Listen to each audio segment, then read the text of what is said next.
Hey guys, welcome to Meeple's SOS. Tonight I want to discuss something. I was having a conversation with an individual um, about bugging in versus bugging out, and I know it's kind of a debate amongst the prepper group, the community, um, and it's like when is it a good time to bug out, and when's a good time to bug in? And what does that mean to bug out and to bug in and go bags and this, that, and the other? Well,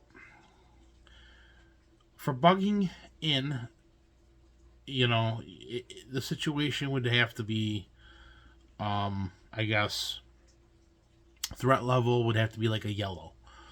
Um, if I had to put it in a chart, so red being, oh my god, orange being like, okay, it's kind of getting pretty sketchy.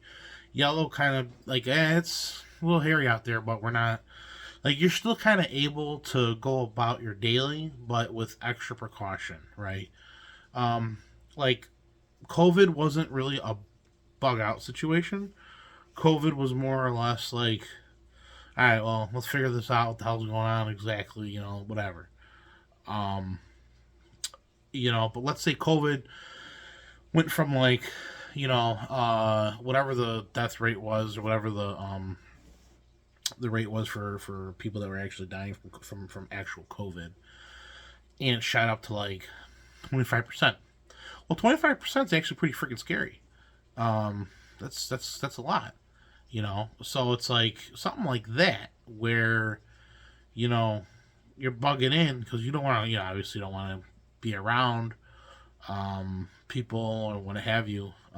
Maybe like something like that would be a bug in, but on the same token, if you have the ability to get away from the masses and go to like a farm area, a farm country, or you have land in somewhere rural, and there is a pandemic, yeah, get out of Dodge, get out of there, go, leave, go, get away from people, um, and just bug out to that location, which would be your bug out location, um, and I guess for me personally, I don't know, I would have to be a magnitude of different circumstances. I mean, it all depends too, if you're a lone wolf or if you're in a prepper group, or a mag group. Um, and if you are, then there's a plan, right? But if you're not and you're a lone wolf and you're gonna try to rough it out, by bugging in, whatever the situation may be, well, I got some news for you. You're not gonna make it, and you're not gonna survive very long. Especially if the situation's like an orange, you're not gonna survive. If it's red, forget it. So, if this conversation is one to have and it needs to be had with your closest friends, your family, and then if obviously your prepper group, um, and I know prepper groups, they get a lot of stereotypical connotations, negative connotations, whatever, what have you. But that's the media. That's the media.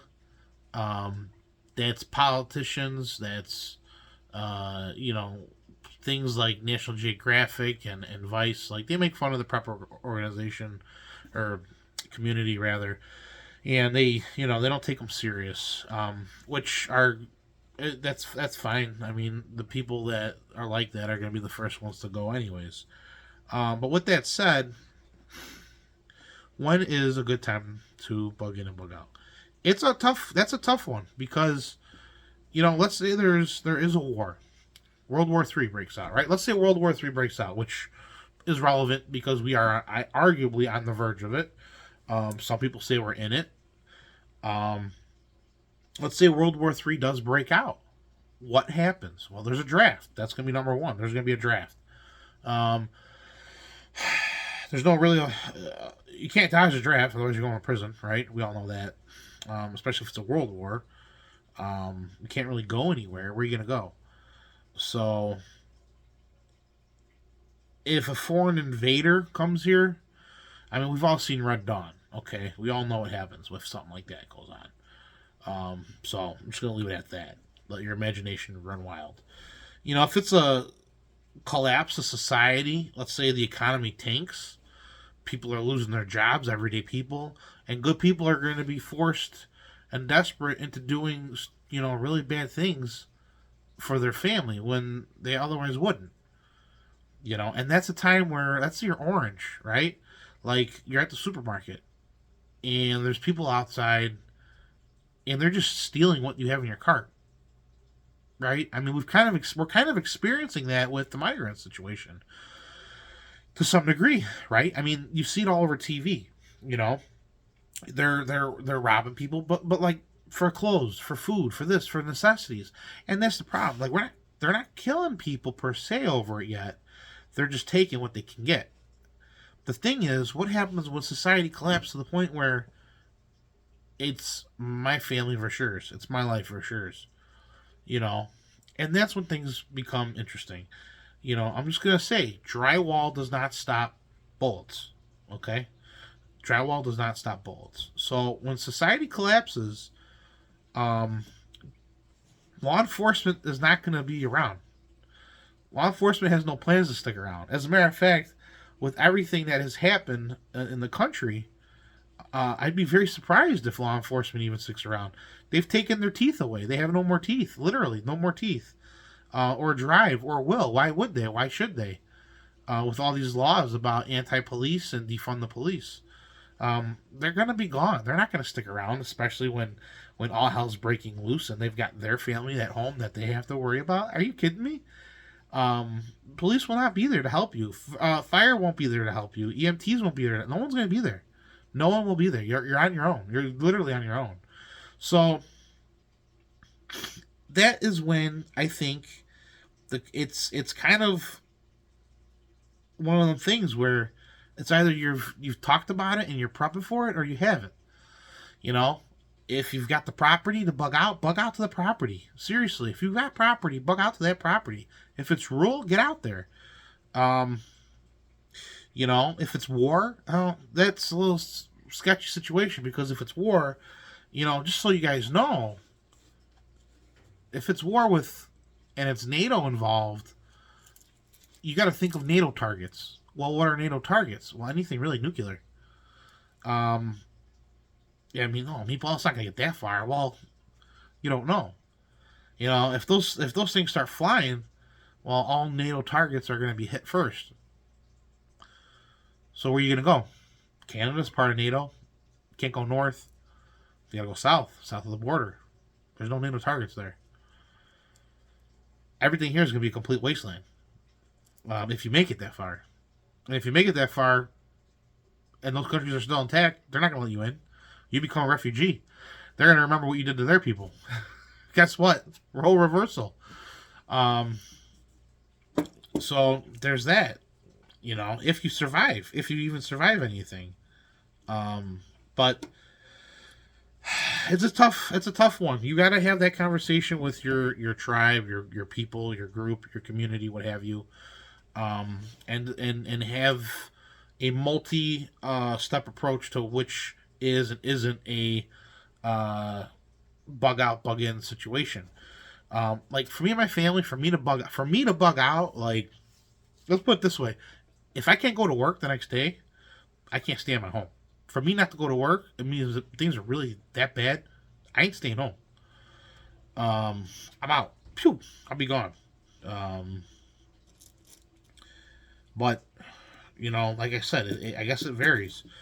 Like I said, you're gonna see people doing very crazy things to each other. We're capable of some serious, serious violent acts against each other when we're desperate, and that's the scary part, right? So, you know, society collapsing, the economy tanking, the fall of Western civilization, stuff like that. Yeah, that's definitely a orange red, World War III red. Well, in certain levels, it'll go from yellow to red really quick, right? What do you mean, Well, what I mean is, we could be doing good in the war, and then next month not so good, and then now we're starting to get hit. and now they're starting to land troops on the ground. Well, you get what I'm saying. Um, so it really kind of depends on a couple things. It depends on your plan. It depends on, are you a lone wolf or not. If you're, like I said, if you're a lone wolf, forget it. Don't even start prepping. Don't even try to prep. You're done. You're done. You're not going to make it. And a lot of people in the prepper community agree. You're not. You're preppers won't make it. So there's that.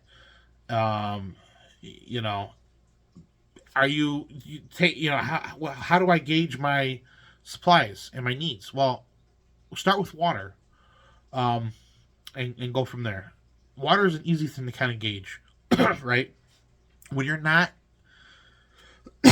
too, speaking of water, my God, involved, if you will, you're not really drinking a whole lot of water. But when you're heavily involved, moving, doing things, you're going to be drinking lots of water.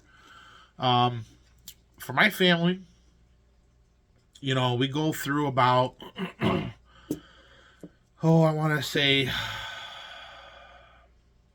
3, 6, 9. We go through about at least four of those. What are they? 5 gallons of water, 3 gallons of water, something like that, a month, and being able to judge and assess that is pretty important. Now, food. Where does that come into play? Well, food comes into play. Give me a second here. Food is one of those things it's hard to gauge, really. If you've got the funds, buy that pallet from Costco. I mean, I would buy that pallet from Costco. That's a year's worth, and you got to kind of gauge your intake, and look at your calories. When we're dormant, we don't need as many calories. But when we're fully active and we're in survival mode and our body's in survival mode, you need more calories. And I've heard people say, like, oh, you gotta buy like this organic stuff and like all these vitamins. Listen, okay, the crap that's got a lot of the sodium in it, first off, you're gonna need that salt. You're gonna be working and sweating a storm just to get out of Dodge. The first 72 hours of any situation is gonna be super critical. You're going to need all that sodium. You're going to need all that hydration that you can get in any situation.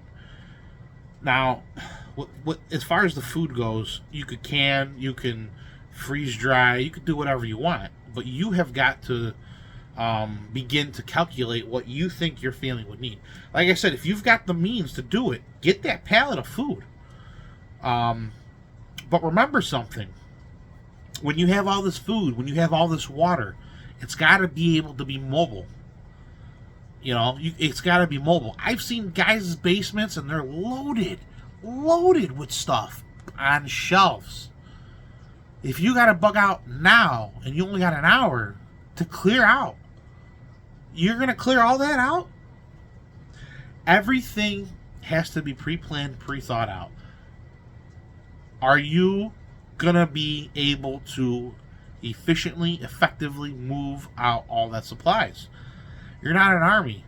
If you're a family of 4, maybe if your kids are older, and they can move stuff too. But if they're not, and you've got little ones, how is that gonna play out? Everything's gotta be mobile. So for those of you, okay, who are watching and listening and truly like taking notes, make sure everything you do, everything you stock up on, everything is mobile, can go in a crate, can go in a handle of some sort. Okay, ammo canteens are great. Okay, get the 50 cal ones. They have the rubber proof or the rubber seal, the whole 9 yards. Throw your communications in there. You don't have to worry about EMPs. Don't even get me started with EMPs, but I'll get on this later. And the hysteria that surrounds that in the prepper community. But, sea bags. Oh, sea bags are great. You can throw it over the front, and you can carry 2 more on the side. You can carry one in the back. You got 4 bags you can carry out. that hold a lot of content, and just chuck them in your vehicle, throw them in a trailer, whatever your means are. Make it mobile and make it make sense. Keep it simple, stupid. Don't overthink things. If you overthink things, then you're just going to drive yourself crazy. Keep it simple, especially if you're going to bug out. If you're going to bug out and you got things on shelves and you've got, a lot of your food on the shelf, what's going to be more important to grab?